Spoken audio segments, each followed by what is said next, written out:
আর্চারিতে আয়োজিত হতে যাচ্ছে দেশের ইতিহাসের অন্যতম বড় টুর্নামেন্ট। এশিয়ান কাপ আর্চারিতে অংশ নেবে ২৯ থেকে ৩০টি দেশের প্রায় ৪০০-রও বেশি আর্চার ও কর্মকর্তা, যা বাংলাদেশে এই প্রথম। তবে এই টুর্নামেন্টের ভেন্যু ঘিরে তৈরি হয়েছিল শঙ্কা ও উৎকণ্ঠা।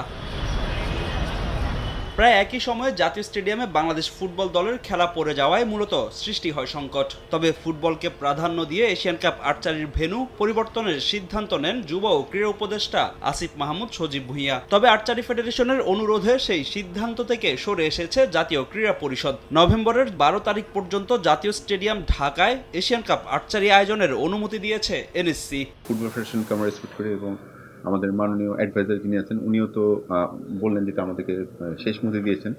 তো ১২ তারিখ পর্যন্ত আমাদের অ্যালাউ করেছে। তো এটা আমাদেরও তখন আর কি কিছুটা আমাদের রেসপন্সিবিলিটি বেড়ে গেছে। তো আমরা ওয়ার্ল্ড সাথে যোগাযোগ করেছি এবং আমাদের যারা টেকনিক্যাল পার্সন তাদের যোগাযোগ করে আমরা অ্যাকচুয়ালি খেলা দুইটা পার্ট করে বুঝিয়েছি। এভাবে দুইটা পার্ট, প্রথমটা হচ্ছে আপ টু সেমিফাইনাল, কিন্তু ফাইনালগুলো যদি ফাইনাল ভেন্যু আমরা ওইভাবে এটাকে আলাদা করে নিচ্ছি। সেমিফাইনাল পর্যন্ত জাতীয় স্টেডিয়ামে খেলা চললেও টুর্নামেন্টের বাকি অংশ আর্মি স্টেডিয়ামে আয়োজন করার পরিকল্পনা করছে বাংলাদেশ আর্চারি ফেডারেশন। তাতে বেড়েছে টুর্নামেন্টের খরচও। তবে হোস্ট ভেন্যু হিসেবে জাতীয় স্টেডিয়াম পরিবর্তন করা হলে ফেডারেশনের উপর নেমে আসতে পারে জরিমানার খরচ।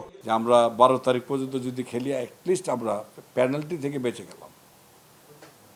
আর কোনোদিন ৩ মাস আগে ভেন্যু চেঞ্জ করা যায়, কোনোদিন ১ সপ্তাহ আগে ভেন্যু চেঞ্জ করা যায় না। সম্মিলিত ওয়ার্কে তো সব কিছু করে দেয়, সবাই মিলে কাজ করলে সব কিছু ইজি হয়ে যায়। আমরা ওই ১২ তারিখ দুপুরের মধ্যে ৩টার মধ্যে আমরা মাঠ ছেড়ে দিতে পারবো ইনশাল্লাহ, যদি কোনো দৈব দুর্বিপাক না হয়। আমরা এখন পর্যন্ত শিডিউলটা সুন্দর হয়ে আছে।